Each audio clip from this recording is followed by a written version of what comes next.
ఇంకొక విషయం ఏంటంటే సార్, మీరు టీటీడీ చైర్మన్‌గా వచ్చిన తర్వాత కనీసం మీరు తాగేటటువంటి వాటర్ కూడా కింద నుంచే పట్టుకొని వెళ్తారు. మీ ఫుడ్ కూడా మీ సొంత అది నా పర్సనల్ ఖర్చులతోటే. అండి, అది వదిలేయండి. లేదు సార్. అది that is ఎందుకంటే not the subject.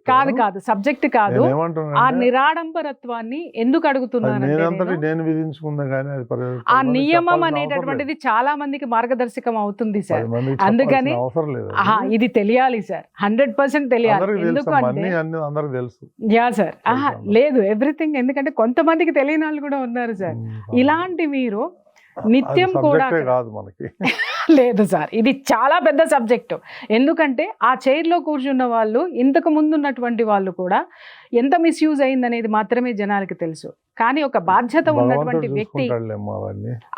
అది వాస్తవం సార్. అర్థమైంది. కానీ ఒక బాధ్యత ఉన్నటువంటి వ్యక్తులకి ఇస్తే అక్కడ ప్రతి ఒక్కటి కూడా ఎలా సద్వినియోగం చేయబడుతుంది అనేటటువంటిది జనాలకి చెప్పడంలో తప్పలేదు కదా మా సార్. సబ్జెక్ట్ ఒకటేనండి, సార్ సామాన్య భక్తుడికి పెద్దపీట వేయాలి. ఎస్. 400-500 కిలోమీటర్ల నుంచి నడుచుకుంటూ వస్తారు, మూట ముల్లె కట్టుకొని, చెప్పులు లేకుండా నడిచి వస్తారు. వాళ్ళు వచ్చి మళ్ళీ 20 గంటలు క్యూ లైన్లో ఉండాలంటే వాళ్ళు నరక యాతన పడుతున్నారు. అవునండి. వాళ్ళకి ఎంత త్వరితగతిన మనం దర్శనాలు చేయించి వాళ్ళకి భోజనాలు పెట్టి ప్రసాదాలు ఇచ్చి పంపిస్తే చాలు మనకి. మా మెయిన్ కాన్సెప్ట్ దాని మీద వర్కౌట్ చేస్తాం. ఇప్పుడు మీరు వచ్చిన మిగిలినన్నీ కూడా సెకండరీ. మీరు వచ్చిన తర్వాత అక్కడ మీరు చేసినటువంటి సంస్కరణలు కొన్ని చెప్పండి. అంటే చాలా ఉన్నాయమ్మా, చాలా ఉన్నాయి. ఇప్పుడు మీకు తెలుసు గతంలో ఏం జరిగిందో, అన్ని కల్తీనే. అవును, నేను విన్నాను సార్. అక్కడ లడ్డు లడ్డు కల్తీ, నెయ్యి కల్తీ, వాళ్ళ బతికే కల్తీ. గతంలో వాళ్ళ బతుకంతా కల్తీ బతికే.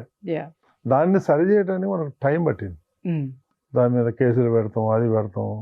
ఇదివరకు అన్ని ఫుడ్ గ్రెయిన్స్ అన్ని కూడా ఎల్వన్ అనే రేషన్ బియ్యం అవి ఇవి తీసుకొచ్చి వండి పెట్టేవాళ్ళు. ఓకే.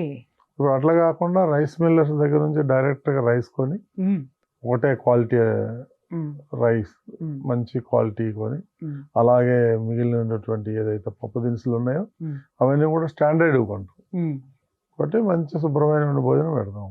కొండ మీద ఈ అన్నమాంబ క్యాంటీన్లో దొరికినంత ప్రసాదం ఎక్కడ దొరకదు, అంత రుచికరమైన భోజనం దొరుకుతుంది. చాలా మంది చెప్పారు లడ్డు కూడా పాత రోజుల్లో ఉన్నటువంటి ఆ టేస్ట్ అని మేము చూస్తున్నామంటే. ఇదివరకు లడ్డూలో ఎక్కువ పటికి బెల్లం ఎక్కువ వచ్చేది, ఆ స్మెల్ కానివ్వండి, తిన్నాము అంటే తిరుపతి లడ్డు ప్రసాదం కాబట్టి అనేటటువంటి దీంట్లో ఉన్నటువంటి స్థితి నుంచి వెనకటి లడ్డు ఏదైతే సుగంధం వచ్చేదో, ఏది క్వాలిటీ అయితే ఉండేదో ఆ క్వాలిటీ ఇప్పుడు మేము చూస్తున్నాం అనేది కూడా నాతో చాలా మంది చెప్పినటువంటి మనం విషయం. కొత్తవి ఏం ప్రయోగం చేయక్కర్లేదండి, ఉన్న వాటిని పాతవే ఉన్నాయి కదా, దాన్ని ఇది చేస్తే సరిపోతుంది, మళ్ళీ రివ్యామ్ చేస్తే సరిపోతుంది. ఎగ్జాక్ట్లీ. కొత్తగా ఏం చేయక్కర్లేదు.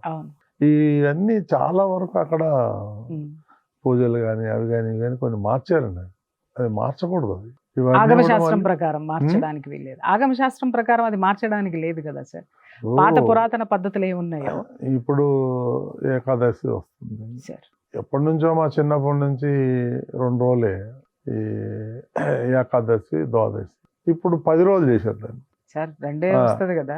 10 రోజులు చేస్తే దానికి ఒక పెద్ద వ్యవస్థ, మళ్ళా కింద టోకన్లు ఇయటం, అది చేయటం, ఇది చేయటం, ఆడ తొక్కిసలు ఆడటం, అక్కడ జనం చచ్చిపోవటం. ముఖ్యమంత్రి గారు క్లియర్ గా చెప్పారు నాకు, వాళ్ళు ఎవరో 10 రోజులు చేశారని మీరు ఎందుకు చేశారు, అవన్నీ మార్చమనే కదా మిమ్మల్ని పెట్టింది, పాత పద్ధతులు ఎందుకు వెళ్తారు, బాగా చేపట్లు పెట్టారు. కాబట్టి మళ్ళీ నవంబర్లో వస్తుంది, అది 2 రోజులకే చేద్దామనేది ఆలోచన డిసైడ్. అద్భుతం సార్. తర్వాత ఇంకొకటి నేను విన్నది, ఒక వాల్యూ పోతుందండి.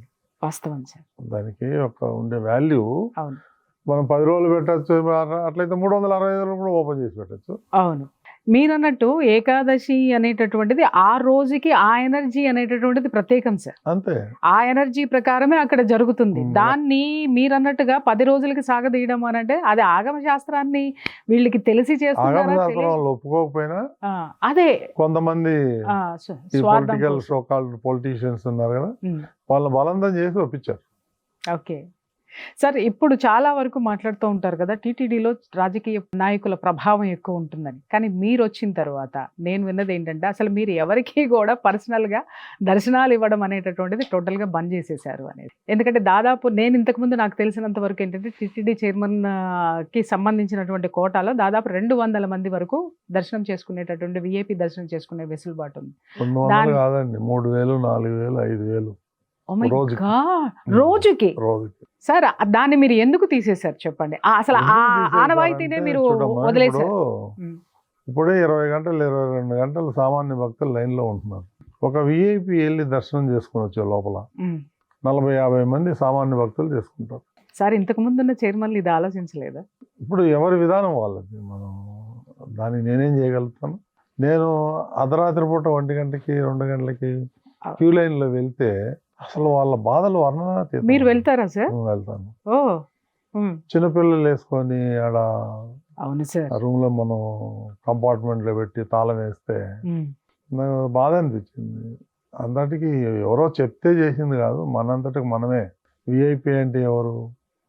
బాగా బిజీ ఉన్న వాళ్ళు, టైం అంత స్పెండ్ చేసి లైన్లో నిల్చోలేని వాళ్ళకి ఎవరికో కొంతమందికి ఇవ్వాలి, 5-10 మందికి రోజు. అంతేగాని రోజుకి 1000 మందికి ఇస్తా ఉంటే అది కరెక్ట్ కాదనిపించి నేనే కదా, మా బోర్డు మెంబర్లు అందరూ కూడా ఒక నిర్ణయం తీసుకొని దానికి కట్టుబడి ఉన్నాం. బోర్డు మెంబర్స్ అంటే ఇంకొక ఇది గుర్తొచ్చింది సార్. సార్ మీరు చైర్మన్గా ఉన్నారు, మెంబర్స్గా పెద్ద పెద్ద టైకూన్స్ ఉన్నారు సార్. అవును. కానీ వాళ్ళందరినీ ఒకే తాటి మీదకి నడిపించడం అనేటటువంటిది బిఆర్ నాయుడు గారి వల్ల ఎలా సాధ్యమైంది? అంటే అది దైవ నిర్ణయం అండి, మన చేతులు ఏమి ఉండదు సార్. ప్రతిదీ ఇక్కడ నాకు ఒక సంతోషం ఏంటంటే మీరు చేసే ప్రతి సేవని ఇద్దరికి అంకితం చేస్తున్నారు. ఒకటి దేవుడికి, రెండవది ముఖ్యమంత్రి గారికి. ఇంతకు మించిన సింప్లిసిటీ అండ్ యాక్సెప్టెన్స్ రెండోది ఉండదేమో. ప్రతిదీ మీరు అంకితం ఇచ్చేస్తున్నారు సార్. అంకితం అనేది కూడా కాదండి సార్, బాధ్యత. ఎస్, నేను మొదట్లో చెప్పినట్టు ప్రజల యొక్క అవసరాలని తీర్చిన వాడే అక్కడ చైర్మన్గా ఉండాలి. ఎవరో కొంతమంది వ్యక్తులకి స్వార్థ ప్రయోజనాల కోసం చేసే వ్యక్తి అక్కడ అవసరం లేదు. అలాంటి వ్యక్తులు చాలా మంది ఉన్నారు. అధికారులు కూడా నన్ను బట్టే ఉంటారు ఎవరైనా. నేను రోజుకు 2000 ఇచ్చాను అనుకోండి, వాళ్ళు 2000 ఇస్తారు. నేను 30-40 ఇచ్చాను అనుకో, వాళ్ళు కూడా 30-40 ఇస్తారు. అందుకని నేనే కంట్రోల్ చేసుకుంటాను. అదేవిధంగా నా బోర్డు మెంబర్లు కూడా కంట్రోల్ చేస్తాను. బోర్డు మెంబర్లు అందరూ కూర్చోబెట్టి మేమంతా మాట్లాడుకుంటాం, ఒక ఫ్యామిలీగా ఉంటాం. గ్రేట్. విభిన్నమైన వాళ్ళు ఉన్నారు, పెద్ద పెద్ద టైకూన్. మీరు టైకూన్స్ ఉన్నారు వాళ్ళందరూ కూడా. అది చైర్మన్ అంటే వాళ్ళకి అంత గౌరవం. అట్ ద సేమ్ టైం వాళ్ళకు కూడా మేము అంతే గౌరవం ఇస్తాం, అట్లేం లేదు. అంటే ఇంతకు ముందు చాలా వీటి మీద వివాదాస్పదమైనటువంటి ఇష్యూస్ జరిగినటువంటి దాఖలాలు చాలా ఉన్నాయి సార్. బోర్డు మెంబర్స్ లో ఒకళ్ళు అలా చేస్తున్నారని, ఒకళ్ళు ఇలా చేస్తున్నారని చాలా రాజకీయాలు చూడడం అనేది జరిగింది. కానీ మీరు వచ్చిన తర్వాత నేను 25-30 మంది మా మెంబర్లనే నేను ఒక దాటి మీద నడిపించకుండా వాళ్ళని నేను మంచిగా చూసుకోకపోతే ఇన్ని లక్షల మందిని ఎట్లా చూసుకుంటా? అంతే కదా. వాస్తవం. ముందు ఇల్లు చక్కబెట్టుకున్నాకనే కదా తర్వాత ప్రపంచాన్ని, రాష్ట్రాన్ని చక్కబెట్టేది. కాబట్టి నా బోర్డు మెంబర్లు కూడా నాకు ఇంపార్టెంట్. వాళ్ళకు కూడా ఏమి జరగకుండా వాళ్ళను కూడా నేను అలాగే చూసుకుంటాను, అంతే. అందులో ఏం తేడా ఉండదు. ఇంతకు ముందు చూసాను సార్, రాజకీయ నాయకుల మినిస్టర్లు వెళ్తే సార్ నెలకి కనీసం వాళ్ళు ఒక 20 రోజులు తిరుమల కొండ ఎక్కి దిగి దర్శనాలు కొండ ఎక్కడం కాదండి, దర్శనాలు చేసుకోవడమే. ఆ గడప ఎక్కే గడప దిగే గడపే చూసాం మేము. మీరు వచ్చిన తర్వాత ఇలాంటి దాఖలాలు మాకు కనపడలేదు సార్. బ్రహ్మోత్సవాలు జరిగినాయండి సార్, పట్టుమంటూ 10 మంది రాజకీయ నాయకులు రాలా. చాలా హ్యాపీగా ఉంది సార్ వినడానికి. 10 మంది రాలేదు, 10 రోజుల్లో 10 మంది కూడా రాలా. ఎవరో కొంతమంది జ్యుడిషియల్ వాళ్ళు వచ్చారు. ఎందుకంటే మీరు మంది మార్బలాన్ని మీరు యాక్సెప్ట్ చేయట్లేదు కదా సార్, అందుకని వాళ్ళకి భక్తి ఎక్కడుంది అనేది ఇప్పుడు అర్థమవుతుంది కదా. ఇంతకు ముందు భక్తి కోసం వస్తున్నారన్న బిల్డప్ లో ఉండేవాళ్ళు. బట్ మీరు ఏదైతే ఆ సూత్రాలు మీరు పాటిస్తూ వేరే వాళ్ళకు కూడా మార్గదర్శకం అయ్యారో. మేము 10 రోజుల్లో కూడా జనంలోనే ఉన్నామండి, అంతా గ్యాలరీలోనే ఉన్నాం. ఎవరు కూడా ఈ రథాల మందులు ఉండాలా, అది చేయాలి ఇది చేయాలని లేదు. మా బోర్డు మెంబర్లు అందరం కూడా తలో దిక్కుపోయి ప్రజల్లో కలిసిపోయి, భక్తుల్లో కలిసిపోయి వాళ్ళకి అన్ని అందుతున్నాయా లేదా, భోజనాలు అందుతున్నాయా లేదా, మంచినీళ్ళు అందుతున్నాయా లేదా, వాళ్ళకి ఏమన్నా ఇబ్బంది ఉందా లేదా, చక్కగా నీట్గా తీసుకెళ్ళాము, అందులో ఏమాత్రం డౌట్ లేదు. సరే, ఇంతమందిని మీరు బ్యాలెన్స్ చేస్తూ ఈ బోర్డును ముందుకు తీసుకెళ్ళడం వల్ల ఇట్స్ రియల్లీ ఇందులో జరిగినటువంటి ఇంప్లిమెంటేషన్స్ ఏవైతే ఉన్నాయో కేక్ వాక్ అయినాయి. ఇప్పుడు ఇంకొక విషయం ఏంటంటే, ఇప్పుడు యూత్ సార్ మెయిన్, మనము ఎలాగో ఒక తరం, ఈ ముందు తరము, మా తరము, మీ తరము అందరూ కూడా దైవభక్తిలో ఉన్నటువంటి వాళ్ళు. ఇప్పుడు ఉన్నటువంటి యూత్ని సనాతన ధర్మం వైపుకి, అలాగే భక్తి విశ్వాసాల వైపుకి నడిపించడానికి టీటీడీ ఏమైనా పద్ధతుల్ని వాళ్ళ కోసం? యూత్ ఎక్కువ వస్తున్నారండి, నేను నా అబ్జర్వేషన్. మీరు అన్నట్టుగా ఓల్డ్ పీపుల్ కాదండి, యూత్ ఎక్కువ వస్తున్నారు. మీరు చూడండి, వాళ్ళు నడుచుకుంటూ వస్తున్నారండి, పెద్ద పెద్ద వాళ్ళు, పెద్ద పెద్ద ఫ్యామిలీ, బిలినియర్ ఫ్యామిలీ, వాళ్ళు కూడా నడుచుకుంటూ వస్తారు. నేను నాకు ఆశ్చర్యం వేస్తున్నాను, కొంత 60 ఏళ్ళు 70 ఏళ్ళు కూడా నడుచు. అవును, పెద్దవాళ్ళు కూడా నడుచు. సో ఇప్పుడు యూత్ కూడా యూత్ బాగా అట్రాక్ట్ అవుతుంది. ఈ దైవత్వం పెరిగిందండి జనంలో, హిందుత్వం కూడా పెరిగిందండి. అలాగే అక్కడ మౌలిక సదుపాయాలు సార్ నిజంగా